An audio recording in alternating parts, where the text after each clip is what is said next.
مسلمانوں کی نا ایک تعداد لڑتے لڑتے لڑتے لڑتے دور چلے گئی. تاتاریوں نے قید کر لیا. 4 مسلمان تھے, تبلیغ کرنے گئے, جنگ کرنے گئے, جہاد کرتے کرتے کافروں سے لڑتے لڑتے تاتاری قوم میں چلے گئے اور قید کر لیے گئے. تو سزائے موت کا حکم ہوا. 4 بزرگ تھے. سزائے موت کا حکم ہوا تو تاتاری بادشاہ جو تھا وہ بڑا خلاف تھا, بڑا سخت مخالف تھا مسلمانوں کے. اس نے کہا کہ ان کو جب پھانسی دینا نا مسلمانوں کو تو میرے سامنے دینا. اب 4 عالم ہے, 4 صوفی ہے, سفید داڑیاں, سر پہ امامے. پھانسی کا وقت آیا تو جو پھانسی گھاٹ ہے وہ ایک ہے. چاروں کو کٹھے پھانسی نہیں ہو سکتی. ایک کو کہا کہ ایک ایک کر کے ان کو پھانسی دو. جب پھانسی کا وقت آیا نا تو جو سب سے پیچھے سے ہوئی تھے وہ دوڑ کے آگے آئے, کہنے لگے بادشاہ پہلی باری میری لگا پہلی. اب بادشاہ نے کہا ٹھیک ہے اسے لٹکا دو. وہ قریب آئے تو دوسرے دوڑ آئے, کہنے لگے نہیں نہیں پہلی باری میں نے زیادہ کافر قتل کیے, میرا بڑا جرم ہے, مجھے پہلے سزا دو. ان کو پھانسی دینے لگے تو تیسرے آ گئے, کہنے لگے نہیں یہ تو میرا قتل کرتا تھا, رستے میں بتایا کرتا, ڈھونڈ کے میں بتلاتا تھا کہ یہاں زیادہ تعداد ہے, مجھے پہلے پھانسی دو. تیسرے کے ساتھ بات ہو رہی تھی تو چوتھا دوڑا آیا, کہنے لگا یہ رستے بتاتا تھا, یہ تبلیغ کرتا تھا, یہ سارا کچھ کرتا تھا, لیکن کہا یہ کہتے تھے چلو واپس چلتے ہیں, میں جانے نہیں دیتا تھا. میں کہتا تھا اور کافر مارنے اور علاقے فتح کرنے, میرا جرم بڑا ہے, مجھے پہلے پھانسی دو. بادشاہ کہنے لگا مجھے 35 سال ہو گئے حکومت کرتے, بڑی دنیا کو پھانسی دی ہے, لوگ تو ایک دوسرے کو دھکے دیتے ہیں کہ پہلے تو جا پہلے تو جا, اور تم کیسی قوم ہو کہ ایک دوسرے پہ قربان ہو رہے ہو. کہنے لگا تم ایک باپ کی اولاد ہو.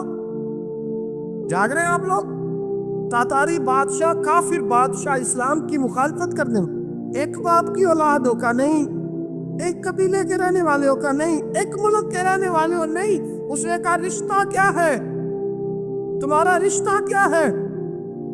تو بول کے کہنے لگے خدا ایک ہے, نبی ایک ہے. خدا ایک ہے اور نبی منفعت ایک ہے, اس قوم کی نقصان بھی ایک ہی, سب کا نبی اللہ بھی, قرآن بھی ایک. کیا ہی اچھا تھا ہوتے اگر مسلمان بھی ایک, یوں تو سید بھی ہو, مرزا بھی ہو, افغان بھی ہو, تم سبھی کچھ ہو, بتاؤ کہ مسلمان بھی ہو. فرمایا ہمارا اللہ ایک ہے, نبی ایک ہے. تو کہا پھر ایک دوسرے پہ جان کیوں دیتے ہو؟ فرمایا ہمارے نبی نے ہمیں بھائی بھائی بنا دیا ہے, بھائی کا دل نہیں کرتا اس کی آنکھوں کے سامنے بھائی چلا جائے, ہمارا دل نہیں کرتا پہلے مجھے دے پہلے مجھے دے.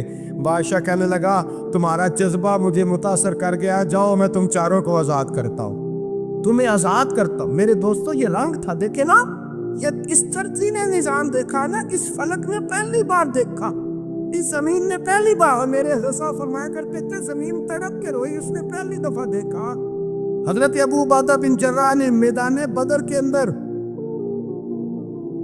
جب جنگ کا تبل بجا, حالات بگڑے, جناب ابو عبیدہ بن جراح کہتے ہیں تاریخ نے ایک عجیب موڑ پہ مجھے لا کے کھڑا کیا. آپ فرماتے ہیں میرے لیے اللہ نے جو آزمائش رکھی وہ سب سے بڑی رکھی. فرمانے لگے جب میں میدان میں نکلا تو کافروں نے میرے سامنے جس کو لا کے کھڑا کیا وہ میرا سگا باپ تھا. اب فرماتے ہیں اب مشکل بن گئی, عشق تیاگ دو میں ایک برابر, تے عشق دا سیک ودھیرا, اگ تے ساڑے ککھ تے کانے, تے عشق ساڑے تن میرا, پیاگ دا دارو می تے پانی, کوئی دسے ہے عشق دا دارو کیڑا, بلے شاہ تھے کچھ بھی نہیں بچدا جتے عشق ہوراں دا ڈیرا. فرمانے لگے اب میرے لیے سامنے باپ, ادھر بیٹا. آپ فرماتے ہیں 2 رستے تھے, باپ بچاؤں یا رسول اللہ کا دین بچاؤں. 1 منٹ تھا فیصلہ کرنے کے لیے کہ ابا بچے گا یا دین بچے گا, کفر بچے گا یا اسلام بچے گا. فرماتے ہیں میں نے منٹ پورا نہیں سوچا, میں نے تلوار اٹھائی, باپ کی گردن کاٹ کے گرائی اور رسول اللہ کا دین بچا لیا. باپ کی گردن کٹ کے گری اور نبی پاک کا دین بچ گیا, بچا لیا رسول اللہ کا دین. حضرت عمر نے ماموں کو مارا. حضرت مصعب ابن عمیر کہتے ہیں تاریخ مجھے بھی لا کے کھڑا کرتی ہے بدر کے میدان میں, تو کفر کا لبادہ اوڑھ کے جب سامنے آیا تو وہ میرا سگا بھائی تھا, سگا بھائی. حضرت عمر ملک شام جاتے ہیں, جب فتح ہوتے ہیں حضرت سعد بن ابی وقاص بلاتے ہیں، شام جاتے ہیں تو حضرت عمر کہتے ہیں شام آئے یار، سب سے پہلا کام یہ کر بلال کا تو پتہ کر، یہاں سنا ہے بلال حبشی کا مقام بھی کہیں نیڑے نیڑے ہے، پتہ تو کر۔ حضرت بلال حبشی حضرت سیدنا سعد کہنے لگے حضور بلا نہ لے، فرمایا نہیں، وہ مصطفیٰ کا غلام ہے تو میرا تو امام ہے، میں گھر ملنے جاؤں کا گھر رحماؤ بینہم، کالے رنگ کے حبشی غلام سیدنا بلال حبشی کو ملنے گھر گئے اور جناب عمر جا کے بیٹھک میں انتظار کرنے لگے، گویا ڈرائنگ روم میں بیٹھے انتظار ہونے لگا۔ جناب سیدنا بلال آئے تو حضرت عمر اٹھ کے کھڑے ہوئے۔ ملک شام کے لوگوں نے یہ منظر عجیب دیکھا کہ جناب عمر فاروق ایک حبشی کے لیے کھڑے ہوئے، اور جب کھڑے ہوئے تو حضرت بلال کہنے لگے عمر بیٹھ جاؤ، یہ کیا کر رہے ہو؟ حضرت سیدنا عمر رو پڑے، کہنے لگے بلال تو حبشی پہلے تھا، جب سے رسول اللہ کا غلام بنا ہے ساری امت کا امام بن گیا، ساری امت کا تو امام بن گیا ہے جب سے تو نبی پاک صلی اللہ تعالی علیہ وسلم کا غلام بن۔ بھائی یاد رکھے، جب اشداء علی الکفار کی بات تھی تو اپنے سگے قتل ہو گئے، اور جب رحماء بینہم کی بات تھی تو پھر یہ نہیں دیکھا یہ حبشی ہے۔ توجہ ہے میری بات پر؟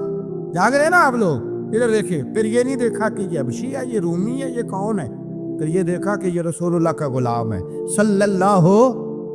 ہمارے ہاں تو نفرتیں پھیل گئی ہو، وہ بس کرو جی بنگالیوں سے جان چھڑاؤ، وہ بس کرو جی فلانے سے، وہ بس کر یار، رہن سہن اپنا اپنا ہوتا ہے، لیکن مسلمان جس طرح کا بھی ہو اس کے ساتھ نفرت کرنے کی اجازت نہیں ہے۔ پہلی بات اشداء علی الکفار، دوسری بات رحماء بین، اب تیسری بات ہے تراہم رکعا سجدا یبتغون فضلا من اللہ ورضوانا۔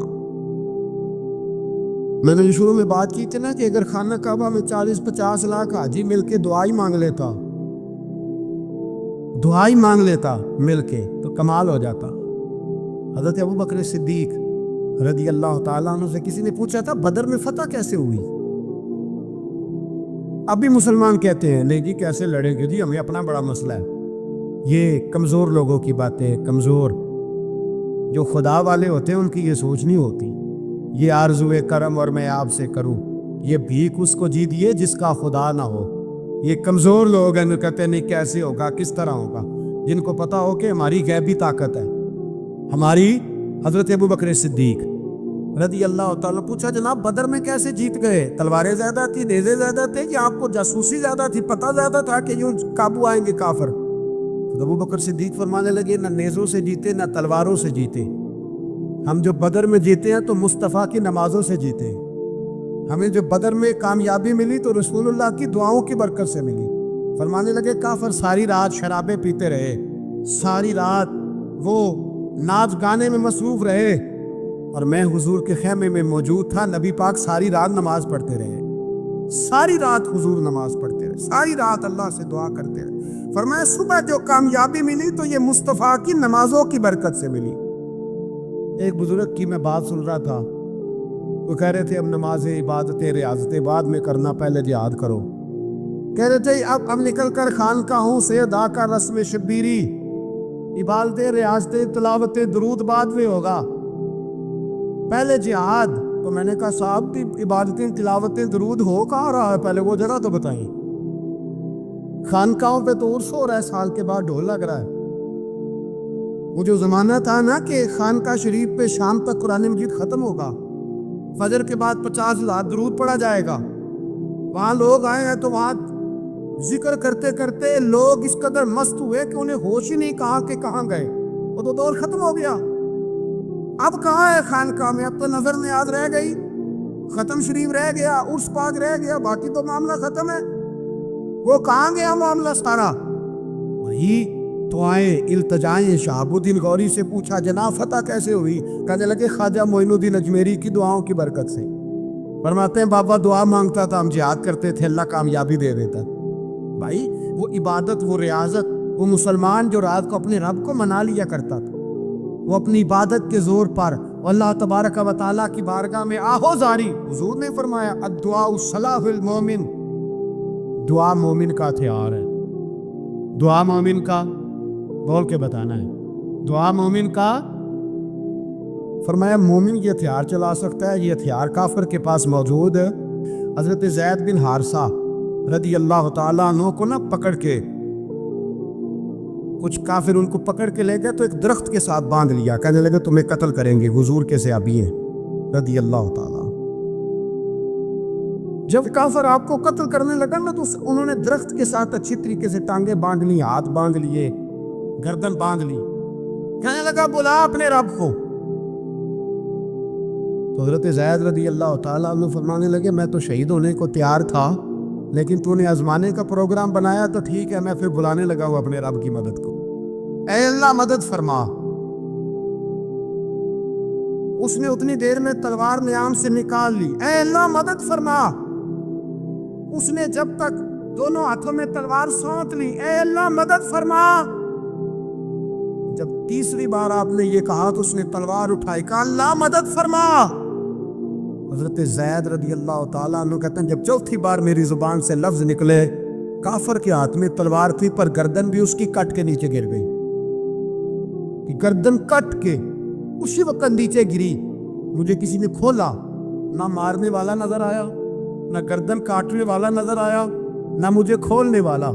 تو میں نے کہا آنے والے تو بتا تو سوئی تو کون ہے؟ تو کہنے لگے میں جبریل امین ہوں، میں جبریل امین ہوں، میں جبریل، مجھے دشمنوں نہ چھیڑو، میرا ہے کوئی جہاں میں، مجھے دشمنوں نہ چھیڑو، میرا ہے کوئی جہاں میں ابھی پکار لوں گا، نہیں دور ہے مدینہ۔ کہا جب تو نے، حضرت جبریل کہنے لگے جب تو نے پہلی دفعہ کہا نا اللہ مدد فرما تو میں سدرۃ المنتہا پہ تھا، مجھے حکم ہوا جبریل دیر نہ کرنا۔ فرماتے ہیں جب دوسری دفعہ تو نے کہا نا اللہ مدد فرما تو میں 7ویں آسمان پہ تھا، اور جب تیسری دفعہ کہا مدد فرما تو میں پہلے آسمان پہ تھا، اور فرمایا جب تو نے کہا چوتھی دفعہ اللہ مدد فرما تو میں تیرے سرانے کھڑا تھا، میں تیرے سرانے۔ تو بھائی اب تو اجتماعی دعا بھی نہیں رہی ہماری، اب تو یہ والا سوتا بھی، دیکھو اکبر الآبادی نے کہا مصیبت میں بھی اب یاد خدا ہم کو نہیں آتی، دعا منہ سے نہ نکلی جیبوں سے عرضیاں نکلی۔ اب بھی ہم کہتے ہیں کریں گے بات، سفیر کو بلائیں گے، ہم نے کہا ہے اس کو تو مان جائے گا وہ آپ کی بات؟ وہ بچے کاٹ رہا ہے تو اس کو گھر بلا رہا ہے۔ ابھی تک ایک اتنا سا اسٹینڈ کہ ان کا جو دفتر ہے سفارت خانہ وہ بند کر دیا جائے، اتنی بھی توفیق نہیں ہوئی۔ کہتے ہیں ٹھیک ہے شور شروع ہو رہا ہے بس چپ کر دیں گے سارے۔ خدا را خواب غفلت سے اٹھو، بیداری حاصل کرو، اور کچھ نہیں ہو سکتا تو کھل کے دعا تو مانگو، ان کے لیے دعا تو مانگو۔ اللہ بڑا کریم ہے، وہ جب مدد کرنے پہ آتا ہے تو پھر بڑے بڑے کافروں کے مقابلے میں اپنے بندوں کی مدد فرماتا ہے۔ اور میں یہ پیغام دینا چاہتا ہوں عالم کفر کو بھی، یاد رکھیں رب کریم جب مدد کرنے پہ آئے تو اکیلے حضرت ابراہیم اور ایک طرف پوری ملت ہو تو اللہ اپنے خلیل کو بچا لیا کرتا ہے۔ رب کریم کی رحمت کاملہ جب فیصلہ کر لیتی ہے تو پھر نمرود جیسے سپر پاور طاقت کو رب کریم مچھر سے مروا دیا کرتا ہے۔ اللہ تبارک و تعالی، یہ تو مسلمان کا دعا والا سوتا ہی، وہ نکل کر خانقاہوں سے ادا کر رسم شبیری، یہ تو تب ہوگا جب خانقاہ کے اندر کوئی ذکر فکر عبادت ہو رہی ہو، اور جب وہاں حال ہی کوئی نہیں، وہاں تو رقص و سرور ہے، وہاں تو بات جھوٹی تعریفیں ہیں، ہر آدمی نے ایک بندہ ساتھ رکھا ہوا ہے تعریفیں کرنے کرانے والا، وہ تو معاملہ ہی اور ہو گیا ہے۔ حضرت سیدنا مولا علی شیر خدا کرم اللہ تعالیٰ وجہہ کریم ساری زندگی کہتے رہے اللہ علی نے میدان میں عمر گزاری ہے، اسے شہادت کی موت عطا فرما۔ او بھائی یہ تو شہادتیں مانگنے والے۔ حضرت امام حسین میدان کربلا میں کھڑے تھے، شمر کہنے لگا حسین تیری چاروں جانب موت ہے، تو آپ فرمانے لگے تجھے ابھی ہمارا پتہ ہی نہیں، موت سے تو ہمارا پیار چلتا ہے، اور فرمایا یہ شہادت تو ہمارا پیچھا کرتی ہے، پہنچ جاتی ہے جہاں ہم ہوتے ہیں، موت سے ڈرا رہا ہے۔ مسلمان کا مرنے کو دل نہیں کرتا، ورنہ وہ اتنی بڑی کوٹھی میں کون رہے گا؟ مرنے کو دل اس لیے نہیں کرتا کہ وہ جو 6 کروڑ 10 کروڑ ڈالر لوٹ کے رکھے ہیں، مر گئے تو کھائے گا کون؟ وہ فقیر فاقہ مست تھے، ان کا گھر ہی کوئی نہیں تھا، ان کے بینک بیلنس ہی کوئی نہیں تھے، وہ کہتے تھے گھر ہمارا ہے وہ جو ہمارے رب نے تیار کیا ہوا ہے، ہمارا بینک بیلنس ہے وہ جو ہمیں جنت میں جا کے ملے گا، ان کا تو یہ کھاتا ہی کوئی نہیں تھا، اس لیے وہ شہادت کی۔ حضرت عمر بن جموع رضی اللہ تعالیٰ عنہ میدان احد میں 4 بیٹے لے کے آئے۔ کتنے بیٹے؟ بول کے بتائے۔ 4 بیٹے لے کے عمر بن جموع آئے، اور خود ایک ٹانگ سے لنگڑے سے آبی ہے, ٹانگ چھوٹی ہے. حضور کے سامنے کھڑے ہوئے کہا محبوبہ میرے 4 ہی تھے, میں 4 لے آیا ہوں, قبول کر لے. تو حضور نے فرمایا تو کیوں تلوار اوڑے آیا ہے, یہ تو نے کیوں گلے میں اسلحہ ڈالا ہوا ہے؟ کہا یا رسول اللہ میں نے بھی تو جانا ہے نا. تو حضور نے فرمایا 4 بیٹے جو ہیں. حضرت عمر بن جبو نے بات کی, صحابہ کہتے ہیں ہم لبوں سے مسکرا رہے تھے, آنکھوں سے رو رہے تھے. کیا عجیب انداز ہے. حضور نے فرمایا عمر 4 دیکھ کر جو آ گئے تو رہنے دے. حضرت عمر رو پڑے, کہنے لگے محبوبہ کیا لنگڑے جنت میں نہیں جائیں گے؟ کیا حضور میں لنگڑا ہوں تو میرے لیے جنت کوئی نہیں؟ میرے حبیب پاک سید عالم صلی اللہ علیہ وسلم نے فرمایا عمر تو ضرور جنت میں جائے گا. کہا محبوبہ پھر بچے بعد میں جائیں گے, میں پہلے میدان میں جاؤں گا.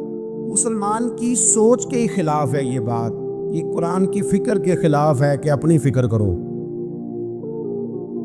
برما کے لیے, کشمیر کے لیے, فلسطین کے لیے بات نہ کرو, اپنی فکر کرو. یہ قرآن کی سوچ کے خلاف ہے, یہ قرآن کے پیغام کے خلاف ہے.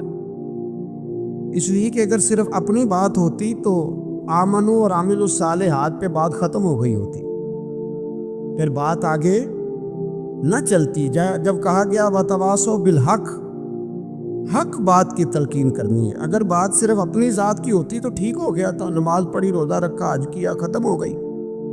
لیکن میرے نبی پاک صلی اللہ تعالی علیہ وسلم نے ارشاد فرمایا ایک بستی میں 2 3 4 نیک لوگ رہتے تھے. میرے پیارے کریم رسول فرماتے ہیں 3 4 بڑے پرہیزگار, متقی, صاف ستھرے صوفی صاحب, درویش صاحب, علامہ صاحب, بڑے جو کہتے تھے بالکل جی میں کوئی بات نہیں کرتا, کسی بادشاہ کو نہیں چھیڑتا, میں تو بس لوگوں کو اللہ اللہ بتاتا ہوں, میرا کوئی تعلق نہیں, کوئی مرے کوئی جیے. بڑے نیک, صاف ستھرے, پرہیزگار. باقی ساری بستی گناہ کرتی تھی. نبی پاک علیہ السلام فرماتے ہیں رب کریم نے کچھ عرصے تک مہلت دی, پھر مشیت خداوندی, اللہ کا قانون حرکت میں آیا تو کہا جبریل ساری بستی تباہ کر دو, تباہ کر دو. اللہ مہلت دیتا ہے, مہلت دیتا ہے. ہم لوگ سمجھتے ہیں نہیں ہماری سیاسی چالیں صحیح چل رہی ہیں, اللہ مہلت دیتا ہے. رب کریم نے فرمایا جبریل انہیں تباہ کر دو. تو حضرت جبریل امین علیہ السلام نے عرض کی مولا وہاں تو تیرے 3 4 بڑے نیک بندے بھی رہتے ہیں, بڑے پرہیزگار, سچ بولنے والے, دیانتداری والے, حاجی صاحب, نمازی صاحب, صوفی صاحب, پیر صاحب, بڑے خوبصورت, ان کا کیا کریں؟ تو میرے محبوب پاک علیہ السلام فرماتے ہیں رب کریم نے فرمایا سب سے پہلے انہیں تباہ کرنا, سب سے پہلے انہیں سب سے پہلے, اور الٹ دو بستی, پہلے ان کا نمبر لگاؤ. یا اللہ ان کی کیا غلطی ہے؟ تو غلطی سن لے, غلطی یہ ہے کہ انہوں نے 2 صفتیں پیدا کی ہیں, اگلی 2 پیدا کیوں نہیں کی؟ الا الذین آمنوا وعملوا الصالحات پہ روک کیوں گئے, آگے کیوں نہیں بڑھے؟ اللہ کریم نے فرمایا جبریل دیکھو نا, میری نافرمانی ہوتی رہی اور ان کے چہرے پر کبھی شکن تک نہیں آیا. لوگ میرا قانون توڑتے رہے, انہیں کبھی برا ہی نہیں لگا, گناہ دیکھ کر کبھی خیال ہی نہیں آیا بدلنے کا.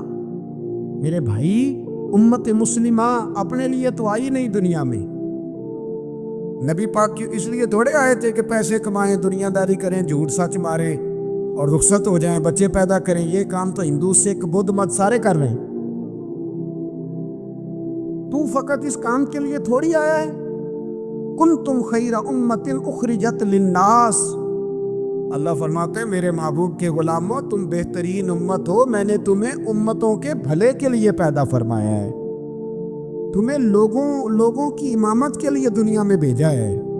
اے نوجوان مسلم کبھی یہ تدبر بھی کیا تو نے, وہ کون سا گردو ہے جس کا ہے تو ایک ٹوٹا ہوا تارا؟ تو نے کبھی سوچا ہے تو کیا ہے, پتہ ہے تجھے؟ روزی کماؤ, روٹی کماؤ, اور اب تو بہت سارے لوگ جھوٹ کی دنیا میں زندہ ہیں, جھوٹ بولتے ہیں اپنے آپ کے ساتھ بھی, دائیں بائیں فراڈ کر رہے ہیں اپنی ذات کے ساتھ, خول بنا لیا اس میں بند ہو گئے, باہر ہی نہیں نکلی. اپنے ملک کی سوچو, اپنی بات کرو. علامہ اقبال نے پتہ کیا کہا تھا؟ اقبال نے, یہ سنو جو لوگ کہتے ہیں پہلے پاکستان, برما کے مسلمان بعد میں کشمیر کے مسلمان, پہلے سنو اقبال کیا کہتے ہیں. اقبال کہنے لگے ان تازہ خداؤں میں بڑا سب سے وطن ہے, ان تازہ خداؤں میں بڑا کون؟ وطن کی محبت ایمان کا حصہ، اس میں شک نہیں، لیکن اگر اسلام سے پہلے وطن آ گیا تو اقبال کہتے ہیں ان تازہ خداؤں میں بڑا سب سے وطن ہے، اور جو پیرہن اس کا ہے وہ مذہب کا کفن ہے۔ فرماتے ہیں جو وطن اوڑھ لیتا ہے اس نے اپنے مذہب کو دفن کر دیا۔ سب سے پہلے پاکستان نہیں، سب سے پہلے رسول اللہ کا دین ہے، سب سے پہلے قرآن ہے، سب سے پہلے نبی پاک کا فرمان ہے، سب سے پہلے امت مسلمہ ہے۔ ان تازہ خداؤں میں بڑا سب سے وطن ہے، جو پیرہن اس کا ہے وہ مذہب کا کفن ہے۔ اور اقبال کہنے لگے قوم مذہب سے ہے، مذہب جو نہیں تم بھی نہیں۔ قوم مذہب سے ہے، مذہب جو نہیں، کوئی نہیں سمجھ آ رہی آپ کو میری بات؟ قوم کس سے ہے؟ پاکستانی ہونے سے، پنجابی ہونے سے، سندھی بلوچی پٹھان ہونے سے؟ نہ، قوم مذہب سے ہے، اور مذہب جو نہیں تم بھی نہیں۔ یہ کیسے ہو سکتا ہے کہ مذہب نہ ہو اور بندہ زندہ رہے؟ یہ کیسے ہو سکتا ہے بھائی؟ کافر نے اصل میں جاگ ہی نہیں رہا، میں جاگتا ہی نہیں، میں جیب کی سوچتا ہوں، مسجد کی سوچتا ہوں، خانقاہ کی سوچتا ہوں، مدرسے کی سوچتا ہوں، دکان کی، سارا دن تو اس چکر میں لگا رہتا ہوں لوگوں کو ثابت کرنے میں کہ میں صحیح ہوں باقی غلط ہے۔ میں تو اپنی ذات کے خول سے اٹھ ہی نہیں رہا، اور مجھے یہ اندازہ ہی نہیں کہ لیبیا سارا کٹ گیا، مصر کے ٹکڑے ٹکڑے ہو گئے، مجھے پتہ ہی نہیں کہ شام، جس کے بارے میں میرے نبی پاک علیہ السلام نے فرمایا مکے اور مدینے کے بعد اللہ نے سب سے زیادہ برکتیں ملک شام میں رکھی ہے، اور حضور نے فرمایا جس نے ہجرت کرنی ہو وہ شام جائے۔ اتنا اعلیٰ ملک سارا کٹ گیا، 4,000 لوگ ایک ایک دن میں قتل ہو گئے، پر میرا گھر آباد ہے نا، کوئی عرض نہیں، وہ کٹتے ہیں تو وہ دور ہیں، کٹتے رہے۔ فلسطین میں ہمارے یہاں معراج کی محفلیں بڑی جم کے ہوتی ہیں، سارے لوگ پڑھتے ہیں سبحان الذی اسریٰ بعبدہ لیلا من المسجد الحرام الی المسجد الاقصی۔ انہیں پوچھو روز قرآن مجید میں مسجد اقصی کا نام لینے والا ہو تو مسجد اقصی کہتے ہو تو تمہیں اللہ کتنی نیکیاں عطا کرتا ہے، بتاؤ تو صحیح مسجد اقصی کدھر ہے؟ اور اب تو میری طرح کے مولوی آدھی حدیث سناتے ہیں، کہتے ہیں مسجد نبی میں ایک نماز پڑھو تو 50,000 کا ثواب، حرم شریف میں پڑھو تو 1,00,000 کا ثواب۔ مولانا حدیث یہاں سے شروع نہیں ہوتی، کھولو تو صحیح کنز العمال، پڑھو مسند امام احمد بن حنبل، حدیث تو یہاں سے شروع ہوتی ہے۔ میرے نبی پاک نے فرمایا مسجد اقصی میں جس نے ایک نماز پڑھی 25,000 کا ثواب، اور میری مسجد میں جس نے ایک نماز پڑھی 50,000 کا ثواب، اور اللہ کے گھر بیت اللہ جس نے پڑھی 1,00,000 کا ثواب۔ مسجد اقصی کا تو ذکر ہی چھوڑ گیا ہے، کیوں؟ وہ مسجد جس کی طرف منہ کر کے 15 سال میرے نبی پاک نے نماز ادا کی، کس نے؟ بولیے گا 15 سال تک، 2 ہجری میں 13 سال مکے میں، 2 سال مدینے میں، مسجد اقصی کی طرف جدھر منہ کر کے تیرے اور میرے رسول نماز پڑھتے رہے۔ آج وہ مسجد یہودی کے قبضے میں ہے، کئی جمعے تالا رہتا ہے، وہاں نماز نہیں پڑھنے دی جاتی۔ مجھے کیا لگے اس بات، میری مسجد میں تھوڑی لگا ہوا ہے۔ ایسی ہوا چلی ہے کہ ہر شخص سوچتا ہے تمام شہر جلے بس ایک میرا گھر نہ جلے۔ بھائی یہ وہ دور ہے جس دور میں ذرا سی بھی کسی شخص کو تکلیف ہوتی ہے تو عالمی میڈیا پہ بات جاتی ہے، موبائل جیبوں میں فوراً تصویریں کیش ہوتی ہیں۔ میں اور آپ، ہمارا اس قوم سے تعلق ہے جس قوم کے بچے کٹ گئے، ذبح ہو گئے، عورتوں کے پستان کاٹ کے برما کے بتوں نے ان کے کباب بنا کے کھا لیے، چھوٹے چھوٹے بچوں کی لاشیں انہوں نے لٹکا ڈالی۔ اور یہاں میں حکومت کی کیا بات کروں، یہاں کسی سیاستدان کو مکھی کاٹ جائے تو ہمارے پھٹے آباد ہو جاتے ہیں بحث کرنے کے لیے۔ ہمارے اپنے لوگ، عام آدمی نہیں بات کرتا، عام آدمی نہیں نکلتا، عام شخص کو فکر ختم ہو گئی۔ میری بھائی سب سے بڑھ کر بہترین مسجد کے خطیب امام حسین تھے۔ مسجد نبی سے بڑی بھی کوئی مسجد ہوگی جس ممبر پر رسول پاک بیٹھ کے خطبہ دیا کرتے تھے، اور میرے مصطفیٰ کے آستانے سے بڑا بھی کوئی آستانہ ہوگا جس کی سجادگی امام حسین کے پاس تھی۔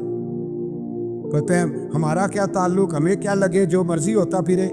امام علی مقام آرام سے مسجد نبی میں بیٹھے تھے، زمانہ پوری دنیا سے جاتا تھا، ہاتھ چومتا تھا، قدموں میں بیٹھتا تھا۔ اس سے بڑی عظمت والی بھی کوئی شخصیت ہوگی جس کے رگوں میں رسول اللہ کا خون دوڑتا ہے، جس سے حضور اپنی زبان مبارک اس طرح وہ چوسا کرتے تھے جیسے عرب کے لوگ پیاس کے عالم میں کھجور چوسا کرتے تھے۔ اتنا بڑا بھی کچھ شخص تھا، لیکن جب دین پہ کڑا وقت آیا تو حسین نے مسجد کی خطابت نہیں بچائی، آستانہ نہیں بچایا۔ امام علی مقام نے کہا کوفہ لٹتا ہے تو لٹتا رہے، دمشق میں فساد ہوتا ہے تو ہوتا رہے، وہ ملک شام کی بچیاں رو رہی ہیں تو روتی رہیں کہ ہم تو یزید قابض ہو گیا، میری مسجد آباد ہے، کافی ہے نا۔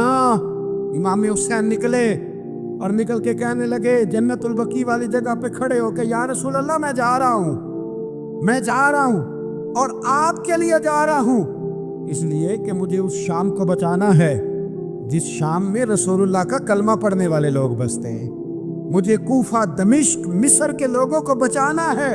نانا تیرے کرم کے خزینے کی خیر ہو، میں جا رہا ہوں تیرے مدینے کی خیر ہو۔ نکل کھڑے ہوئے امام علی مقام، میدان میں نکلے، کس کے خلاف؟ کون تھا یزید؟ مسلمان تھا۔